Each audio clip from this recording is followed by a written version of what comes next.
برادران عزیز، امروز هم باشد صحبت ما درباره جواب اون سوال های هست که برادرها فرستاده اند.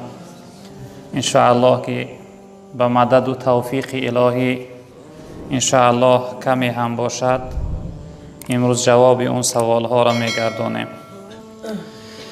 خب، وقتی که پیش از جای نماز یگان رسم باشد نماز خواندن، نماز خوانی نماز قبول می شود یا نه؟ وقتی در پیشی یعنی نماز در جانب قبله صورت باشه یا اینکه در زمین باشه یا که در دست راست و چپ باشه نماز خواندن مکروه است برادران عزیز. صورت اگر در صورت انسان حیوان یعنی صورت گل و درخت و دیگر چیزها ضرر نداره، فقط صورت حیوان و انسان اگر باشه مکروه است. خب، سوال دیگر، کودک ها از چند سالگی باید نماز خوانند؟ کودک از حالت بلاغتش باید که در گردنش نماز خواندن فرض می شود، اما اگر پیش از بلاغت یعنی از سن 6 سالگی و 7 سالگی کودک نماز خوان شود تا وقتی بلاغتش خداوند ثوابش در نامه اعمال پدر و مادرش نوشته می گرداند. و سن بلوغ یعنی بلاغت پسر 12 ساله هست و دختر 9 ساله. البته بعضی از فقها گفتن که بعضی انسان‌های دردمند، بعضی انسان‌های معیبی خراب و لاغری هستن که اونها دیر به بلاغت میرسن، تا سن 14 سالگی میکشیده، چی پسر باشه چی دختر. انسانی که یعنی دردمند باشه، یعنی وقتی بلاغت انسان همون لحظه است که مرد باشه احتلامی میشوه، به لهجه خودمون میگیم شیطانش میزنه. دخترک باشه اگر یعنی شوهر خواهنده میشوه، یعنی شوهرش میفاره، شوهر میخواهد. از همون حالت بلاغت انسان میرسه، همون حالتش که پیدا شد در بالاش در گردنش نماز فرض میشوه، روزه گرفتن فرض میشوه، یعنی امرهای شریعت در گردنش فرض میشوه. اما اگر پیش از این یعنی دختر پیش از 9 سالگیش، پسر پیش از 12 سالگیش وقت عبادت کرد نماز خوان شد، او شخصیت ثوابش در نامه اعمال پدر و مادرش نوشته میشه.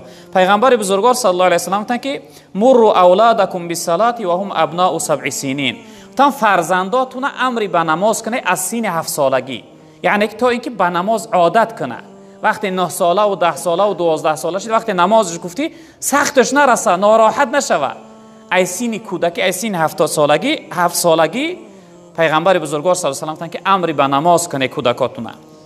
خب، و ضربوهم علیها و هم ابناء 10، گفتن در سن 10 سالگیش اونها را بزنه، ضرب علم آور، ضرب مقصد اینه زدن نه که اونها مقصد معیب شوند، زدن که برای ادب باشه، برای ادب آموزی. در 10 سالگیشو بزنیشو جناب پیغمبر گفتن وقتی نماز خواندن که به گردن نگرفت کودک، در سن 10 سالگیش پیغمبر بزرگوار گفتن بزنیش. و فرقوا بینهم فی المضاجع، ای سن 10 سالگی پیغمبر بزرگوار گفتن دختر از پسر جای خوابشون علاهیده کنه، جدا کنه. اگرچه خواهرش باشه، اگرچه اپش باشه، شاید که وقتی که مقصد شوهر خواهنده شده به بلاغت رسید این شیطان فریب میکنه. شیطان چی انسانهای بزرگ از راه زده است، بیچاره طفل کودک چی است؟ با همین خاطر پیغمبر بزرگوار گفتن کودک ها را از سن 10 سالگی جاهای خوابشون علاهیده کنه، یعنی که یک جایه نباشه.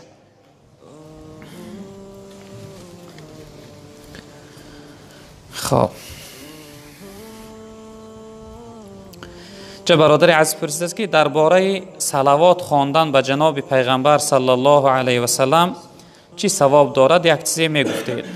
صلوات خواندن برای پیغمبر بزرگوار صلی الله علیه و سلم این برای ما امت از جمله واجبات است، چون که رب العالمین در قرآن امر کرده است که استعیذ بالله ان الله و ملائکته یصلون علی النبی یا ایها الذین آمنوا صلوا علیه و سلموا تسلیما اللهم صل علی محمد. خداوند این آیت امر میکنه که پروردگار و ملائکه هاش برای پیغمبر صلی الله علیه و سلم صلوات میفرستند. یعنی صلوات خدا را مفسرها گفتن اون فضیلت درجه و مرتبه که خداوند به جناب پیغمبر داده است اونها هست. اما ملائکه ها برای جناب پیغمبر صلی الله علیه و سلم صلوات میفرستادند. خداوند برای ما امت هم امر کرده است که ای آن ذاتانی که ایمان آورده شما هم برای پیغمبر بزرگوار محمد مصطفی صلی الله علیه و سلم صلوات بفرستید. وقتی که نام پیغمبر شنیده شید یعنی در جای شخصیت میگه که محمد صلی الله علیه و سلم، یکم بار علما گفتن که یکم بار در همون مجلس صلوات گفتن واجب است. وقتی یکم بار میشنوید، فرض کنید در این مجلس ما یکم بار نام جناب پیغمبر شنیده صلی الله علیه و سلم گفتن واجب است، دویم بارش سنت است، سوم بار و چهارم بار بعد از آنش مستحب می شود. اما بعضی از علما گفتن که هر باری که انسان شنید در گردنش واجب است، چون که اینجا خداوند امر کرد که برای پیغمبر صلوات بفرسته. خب جناب پیغمبر صلی الله علیه و سلم درباره فایده صلوات گفتن که من صلی علی صلاة واحدة صلی الله علیه 10 صلوات. تن هر شخصیتی که اگر یک بار برای من صلوات بفرسته، خداوند برای او 10 صلوات میفرسته. فایده را ببینید برادر عزیز، یک بار به پیغمبر صلوات گفتن، خداوند 10 رحمت برای انسان صلوات میفرستادگی، یعنی صلوات میفرسته. و حطت عنه 10 خطیئات، خداوند 10 خطا و گناه این شخصیت با یعنی کور میکرده، گم میکرده. خب و رفعت له 10 درجات، خداوند با 10 درجه این شخصیت درجه در نزد خودش بلند میکرده. یعنی یک صلوات بگیم اکن حساب این حدیث 30 فایده، یکمش که 10 بار خداوند صلوات میفرستاد، یعنی که 10 رحمت میفرستاده است، 10 گناه این شخصیت محو و نابود میکرده است و 10 درجه این شخصیت خداوند در نزد خودش درجهش بالا میکرده است. این یک فایده از صلوات فرستادن است. در دیگر روایت پیغمبر بزرگوار صلی الله علیه و سلم گفتند که ان اول الناس بی یوم القیامه اکثرهم علی صلاة، گفتن از همه بهترین شما در روز قیامت در نزد من شخصیتی هست که در حیاتش برای من صلوات زیاد گفتگی است. یعنی شخصیتی که در دنیا در حیاتش زیادتر به من صلوات فرستاده است، این شخصیت گفتن از همه بهترین شما در روز قیامت و قریبترین نزدیکترین شما به من است.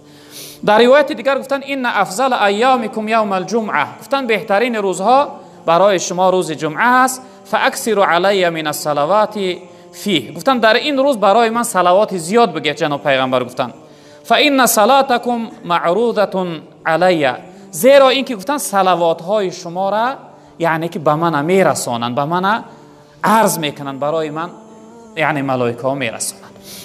یعنی وقتی که ما و شما با پیغمبر بزرگوار صلی الله علیه و سلم صلوات میفرستیم، صلوات ما را ملائکه های مخصوصی بودن که از نام شخصیت ما به روح مطهر رسول اکرم صلی الله علیه و سلم میرساندند. حتی در یک روایت پیغمبر بزرگوار گفتن که البخیل من ذکرت عنده ولم یصلی علیه، گفتن از همه بخیل ترین شما همون شخصیتی هست که در نزدش برای من صلوات میفرستند، در نزدش نام من میگیرند و او شخصیت به من صلوات نمیگه. یعنی وقتی انسان نام محمد صلی الله علیه و سلم را شنید، صلوات که نگفت، جناب پیغمبر از همه بخیل ترین شخصیت همون شخصیت است. در یک روایت پیغمبر بزرگوار صلی الله علیه و سلم فرمودند که روز حضرت جبرائیل علیه السلام نزد من حاضر شد و برای من گفت که ای محمد، گفت وقتی جبرائیل آمد، گفت چهره شدیدم دیگرگون بود، بسیار یعنی بیخود بود. به سوی جبرائیل علیه السلام گفتم که آیا چی حالت است برای شما؟ حضرت جبرائیل گفت یک حادثه را برای من نقل کرد. حادثه این بود که حضرت جبرائیل علیه السلام وقتی که از مکانش یعنی پایان میشده نزد جناب پیغمبر آمدن، در بین راه دید است که یکی از ملائکه ها بال و پرش وجودش سوخته از بسیار در حالت سخت و وزوین است. حضرت جبرائیل که بهترین ملائکه ها هست، نزد خداوند دعا کرده، گفته ای پروردگار این ملائکه یعنی این پیرو و امتی من چی شده باشه؟ خواست از دعا کنه که ای پروردگار گناهی را عفو کن، یعنی از این حالت رنج و مشقت خلاصش کن. این چی گناه کرد که این نوع عذاب کرده، بال و پرش سوزانده؟ رب العالمین گفته که تو حق نداری برای شفاعت کردن ای، تو حق نداری جبرائیل که تا اینکه دعا کنی و من ای را ببخشم. بعد میگه گفتم ای پروردگار کی حق داره؟ رب العالمین گفت که محمد صلی الله علیه و سلم، یگانه محمد حق داره، او میتونه که شفاعتش کنه.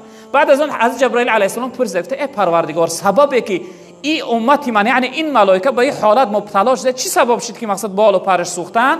رب العالمین گفته که این ملائکه نام حبیب من شنویده صلوات نگفت و همین خاطر من بال و پر ای را یعنی که سوزاندم.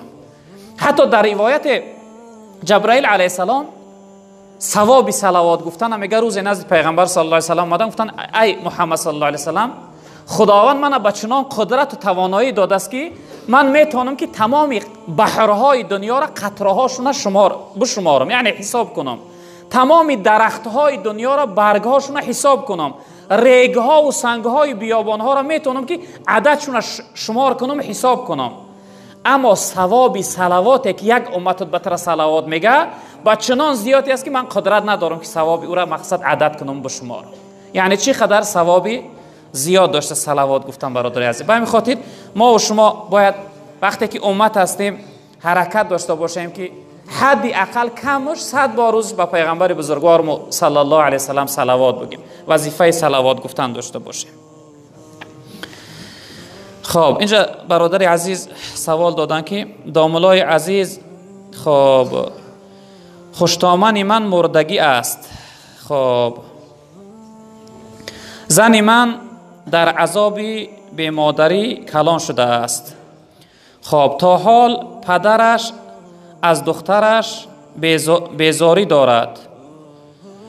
خب حرمت این خیل پدری ناشکر جایز است و من که دامادش هستم خب زنگ میزنم با زنم صحبت کنم، تلفنم را خاموش میکند یا خب گپهای سختی قبیح میزند.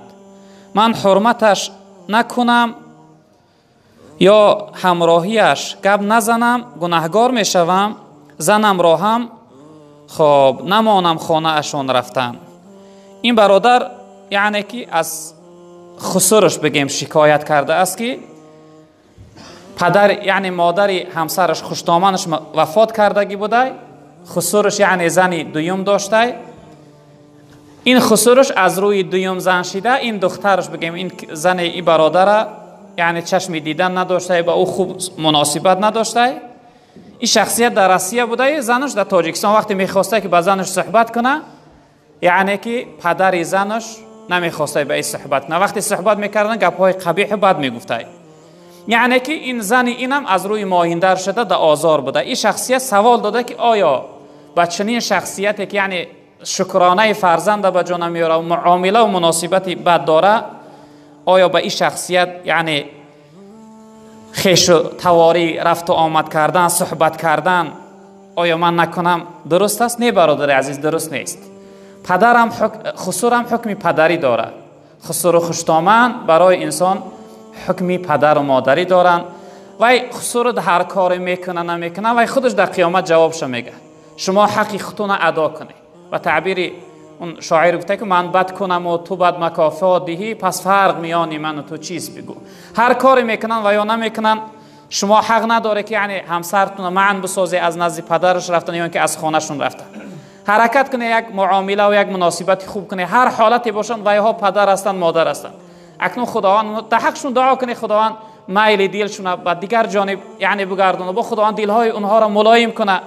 پیغمبر بزرگوار صلی الله علیه و آله میگه قلوب العباد بین اصبعین من اصابع الله یقلبها کیف شاء. میگه دلهای مردم در بین دو انگشت پروردگار هستند، کدام سونه که بخواه خداوند تا میده. دعا کنه که خداوند میل دلشون با به سوی مهربانی و محبت شفقت بگردون.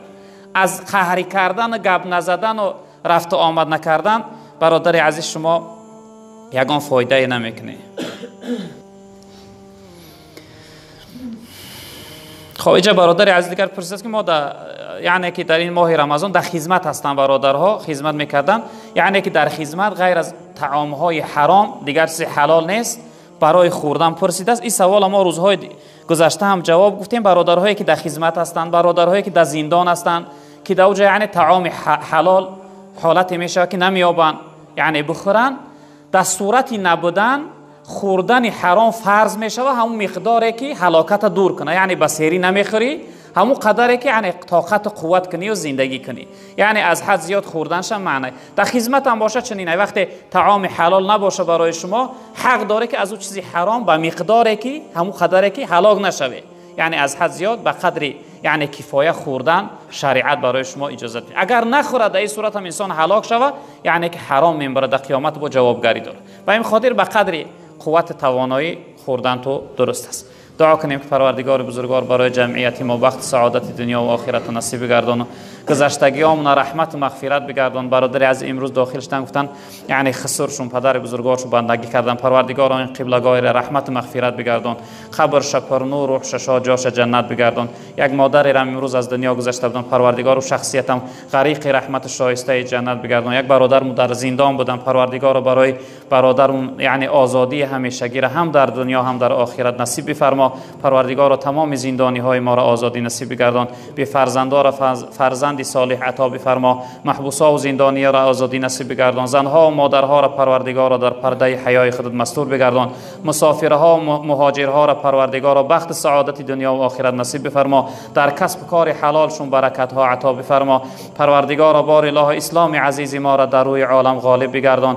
دشمن های اسلام خار و زبون نیست نابود بگردان. حکم و قانون قرآن را در روی عالم حاکم بگردان. پروردگار این جمعیت در دلها هر امید و آرزو مراد و مقصد داشته باشند به مراد و مقصد برسان. پروردگار خاتمه ما را به خیر بگردان. و صلی الله تعالی علی خیر خلقه مولانا محمد و آله و اصحابه اجمعین. یا رب.